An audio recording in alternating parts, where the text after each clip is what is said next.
चलिए next topic start करते हैं। नेक्स्ट टॉपिक है जिन्ना का 14 पॉइंट्स। ऐसा क्या था, जिन्ना ने 14 पॉइंट्स क्यों रखे थे, इसके बारे में जानते हैं। देखते हैं 1919 ब्रिटिश पार्लियामेंट ने गवर्नमेंट ऑफ इंडिया एक्ट 1919 लाया था, जिसको मॉन्टेग्यू चेल्मस्फॉर्ड रिफॉर्म्स भी कहते हैं 1919 का।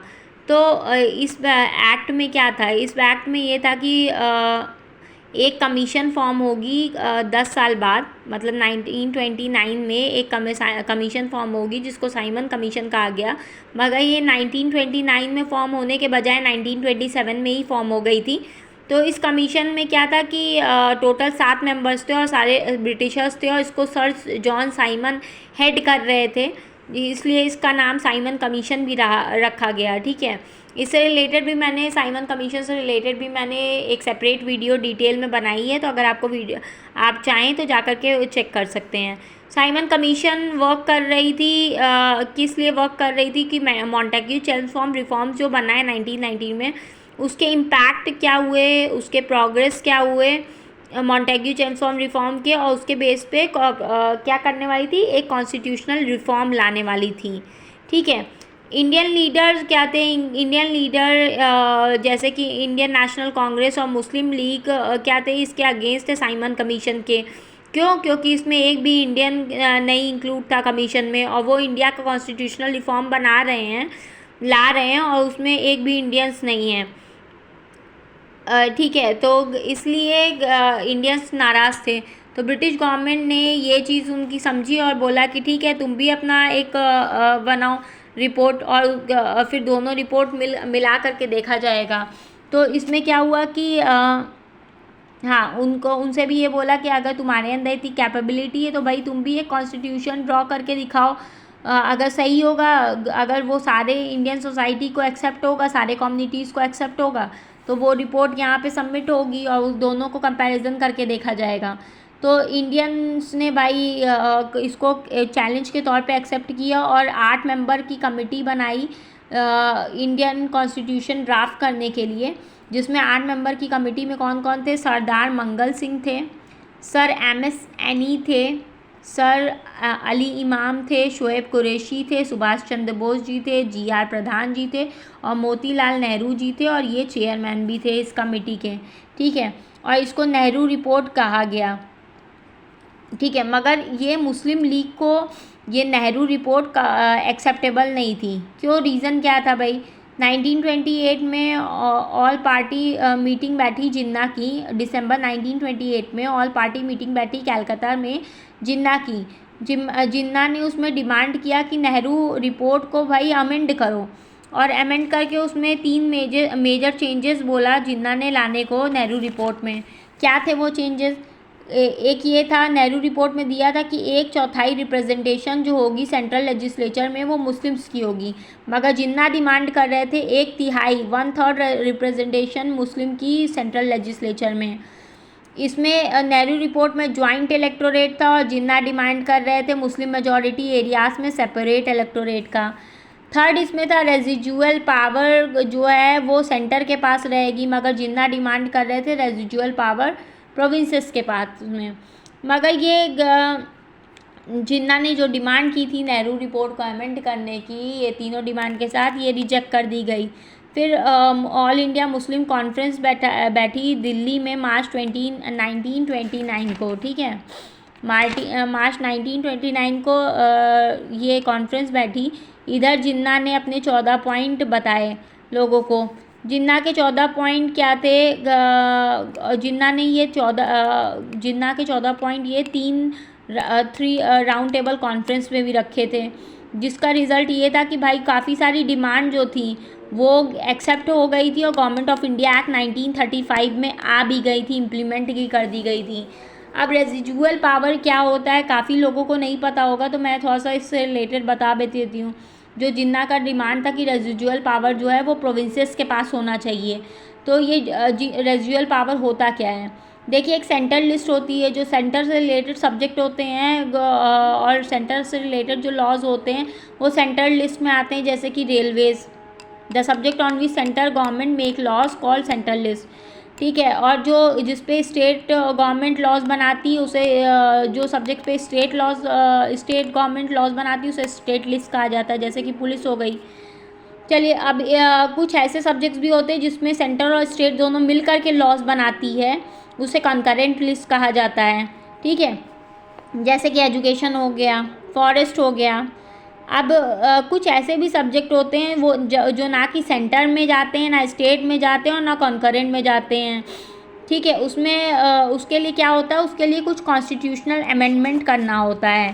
तो तब तक के लिए इस सब्जेक्ट को एक रेजिजुअरी लिस्ट में रखा जाता है। ठीक है, और अगर जिसके पास ये पावर होगा, रेजिजुअरी पावर होगा, वो इस सब्जेक्ट पे लॉ बना सकता है। तो इसकी वजह से जिन्ना डिमांड कर रहे थे कि रेजिजुअरी पावर स्टेट प्रोविंसेस के पास रहे, ना कि सेंटर के पास रहे। ठीक है, प्रोविंस और जिन्ना की और डिमांड क्या थी, प्रोविंशियल ऑटोनॉमी, मतलब कि प्रोविंसेस को सेंटर से ज़्यादा, स्टेट को सेंटर से ज़्यादा पावर्स दिया जाए। और क्या डिमांड थी जिन्ना की, और डिमांड थी जिन्ना की कि भाई सिंध को बॉम्बे प्रेसिडेंसी से अलग किया जाए। रीज़न उन्होंने बताया कि सिंध जो है वो बॉम्बे प्रेसिडेंसी से मतलब कल्चर में काफ़ी अलग है। ठीक है, वहाँ पे महाराष्ट्रियन ये सब मिल के रहते हैं और सिंध जो है वो कल्चर में काफ़ी अलग है, मुस्लिम एरिया है। दूसरा उन्होंने बताया कि बॉम्बे प्रेसिडेंसी से सिंध काफ़ी दूर है। तीसरा उन्होंने रीज़न बताया कि हाँ, उनको ये मेन उनका रीज़न ये था कि सिंध अगर अलग हो जाएगा तो मुस्लिम लीग एक एडिशनल प्रोविंस बना सकता है। ठीक है, ये रीज़न था। कॉन्स्टिट्यूशनल रिफॉर्म में उन्होंने ये भी बोला कि नॉर्थ वेस्ट फ्रंटियर प्रोविंस और बलूचिस्तान जो है, ठीक है, उनको कॉन्स्टिट्यूशनल रिफॉर्म से रिलेटेड बेनिफिट नहीं मिल रहा है, तो वो मिलना चाहिए। जैसे गवर्नमेंट ऑफ इंडिया एक्ट 1909 आया था, 1919 मॉडले मिंटो रिफॉर्म और मॉन्टेक्यू चेल्सफॉर्म रिफॉर्म आया था, तो वो ये दोनों प्रोविंसेस पे नहीं लगा था। कौन दोनों प्रोविंसेस पे, नॉर्थ वेस्टर्न फ्रंटियर प्रोविंस और बलूचिस्तान पे नहीं लगा था। तो इसमें क्या उसने बोला, जिन्ना ने बोला कि नॉर्थ वेस्ट फ्रंटियर प्रोविंस जो है वो फॉर्मली इनाग्रेट करना चाहिए न्यू प्रोविंस पे ब्रिटिश इंडिया की। ठीक है, और उसके बाद क्या उन्होंने बोला कि ये रीज़न क्या था इसको भाई ये दोनों को अलग रखने का। नॉर्थ वेस्ट फ्रंटियर प्रोविंस में मेनली पठान रहते थे जो काफ़ी सारी चीज़ें नहीं मानते थे। इनसे नॉर्थ वेस्ट फ्रंटियर प्रोविंस कैसे बना था ये मैंने एंग्लो अफगान वॉर में लास्ट में समझाया है, तो अगर आप चाहें तो उससे रिलेटेड सेपरेट वीडियो आप देख सकते हैं। तो भाई और दूसरा बलूचिस्तान के लोग वहाँ के ब्रिटिश गवर्नमेंट की काफ़ी सारी बातें नहीं मानते थे और काफ़ी भारी ये ब्रिटिश गवर्नमेंट के ऊपर काफ़ी चीज़ों में वो भारी भी पड़े थे, इसलिए ब्रिटिश गवर्नमेंट उनको कोई भी फैसिलिटी नहीं प्रोवाइड करना चाहती थी। तो ट्रीटीज़ भी एक साइन हुआ था बलूचिस्तान प्रिंस में और ब्रिटिश गवर्नमेंट में, जिसमें ब्रिटिश गवर्नमेंट ने एक डिफरेंट स्टेट बना करके रखा हुआ था बलूचिस्तान को। ठीक है, इसमें प्रोविंस ये क्या हुआ कि अगर ये दोनों भी कॉन्स्टिट्यूशनल रिफॉर्म्स के अंदर आ जाते तो मुस्लिम लीग क्या थी, मुस्लिम लीग को मेनली पाकिस्तान बनाना था। तो फिर अगर ये ब्रिटिश गवर्नमेंट के अंडर आएगी और इसको कॉन्स्टिट्यूशनल रिफॉर्म के फ़ायदे पहुँचेंगे तभी, जब वो जिन्ना पाकिस्तान की डिमांड कर रहे थे और मुस्लिम लीग, तो इस पे भी उनका हक हो सकता था, तो इसलिए वो इस चीज़ की डिमांड कर रहे थे। तो ठीक है, उसके बाद क्या उन्होंने नेक्स्ट डिमांड उनकी थी 1/3 representation of Muslim in the central legislature, मतलब कि 1/4 उनको दे रही थी गवर्नमेंट, मगर उनको 1/3 चाहिए थी सेंट्रल लेजिस्लेचर में मुस्लिम्स का हिस्सेदारी, मतलब कि 33% मुस्लिम का हिस्सा और 63% अदर कम्युनिटी का हिस्सा। ठीक है, दूसरा क्या था कि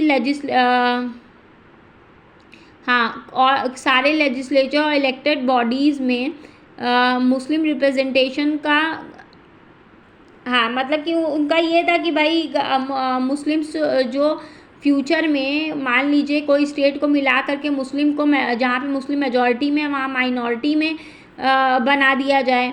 ठीक है, तो उसमें उनका जो रिप्रेजेंटेशन है उसमें कोई प्रॉब्लम नहीं होनी चाहिए। सेपरेट इलेक्टोरेट मैंने आपको बता ही दिया है। उसके बाद उन्होंने गवर्नमेंट जॉब्स की भी बात की थी। Educate Muslim representation of Muslim in the services and self governing bodies, मतलब गवर्नमेंट जॉब में भी उनको एक कोटा मिलना चाहिए, ये भी जिन्ना की डिमांड थी। दूसरा क्या था कि नो कैबिनेट ईदर सेंट्रल और provincial should be form without their being a proportion of at least 1/3, मतलब कोई भी कैबिनेट में सेंट्रल या प्रोविंशियल में नहीं बनना चाहिए जिसमें 1/3 मुस्लिम मिनिस्टर्स ना हो। मतलब जो भी सेंट्रल में बने या प्रोविंसेस में बने उसमें 1/3 मुस्लिम मिनिस्टर्स होने चाहिए। इसको फ्यूचर प्रूफ बनाने के लिए उन्होंने जिन्ना ने क्या क्या किया था, territorial distribution that might at any time be necessary shall not in any way affect the Muslim. मैंने ये आपको पहले ही बता दिया है कि जैसे मान लीजिए कोई मुस्लिम माइनॉरिटी मेजॉरिटी एरिया है 30%, अब इसमें कोई स्टेट मिला करके उसे मेजॉरिटी से माइनॉरिटी कर दिया, तो ये भी उन्होंने ये बताया कि फ्यूचर में ऐसा कुछ नहीं होना चाहिए कि मुस्लिम मेजॉरिटी एरिया को आपने स्टेट में ला करके माइनॉरिटी कर दिया, ऐसा भी इस तरीके का कोई बिल पास नहीं होना चाहिए। दूसरा उन्होंने क्या बोला कि नो बिल और रिजोल्यूशन और any part thereof shall be pass in any legislature any elected body if 3/4 of the member of any community not particular body oppose it. मतलब कि अगर कोई बिल पास हो रहा है किसी पर्टिकुलर कम्युनिटी से रिलेटेड, तो उस कम्युनिटी के अगर 3/4 मेंबर वोट उसके फेवर में दे रहे हैं तो ही वो बिल पास होना चाहिए, अदरवाइज नहीं होना चाहिए। मतलब एक कम्युनल वीटो की बात कर रहे थे। दूसरा उन्होंने क्या बोला, no change shall be made in the constitution by the central except with the concurrence of the state constituting the Indian federation. मतलब सेंट्रल लेजिस्लेचर कोई भी चेंज नहीं कर सकता स्टेट के उसमें, ठीक है, स्टेट के उसमें कोई भी चेंजेस फ्यूचर में नहीं होने चाहिए। अब उन्होंने फर्दर क्या बोला, to safeguard Muslim religion liberty and culture, full religious liberty, worship and observance, propaganda, association and shall be guarantee to all communities. मतलब कि उनका ये कहना था कि मुस्लिम्स की लिबर्टी में, उनके वर्शिप करने में, उनके एजुकेशन में, जैसे उर्दू उनकी लैंग्वेज है उसको पढ़ने लिखने में भी कोई इंटरप्शन फ्यूचर में नहीं होनी चाहिए, उनकी कल्चर को सेफ गार्ड करने के लिए। फिर उन्होंने क्या बोला, the constitution should embody educate safeguard for the protection of Muslim culture and for protection of promotion of Muslim education, language, religion, personal laws and Muslim चैरिटेबल्स।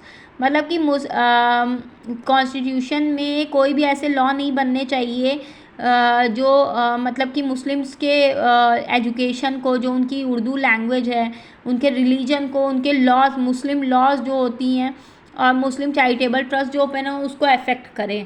तो उनको सेफ गार्ड करने के लिए लॉ बनने चाहिए, उसके अगेंस्ट नहीं बनने चाहिए। यही था वीडियो में। अगर आपको मेरी वीडियो पसंद आए तो प्लीज़ लाइक कर दीजिएगा, कमेंट कर दीजिएगा, शेयर कर दीजिएगा और सब्सक्राइब कर लीजिएगा मेरे चैनल को। Thank you so much.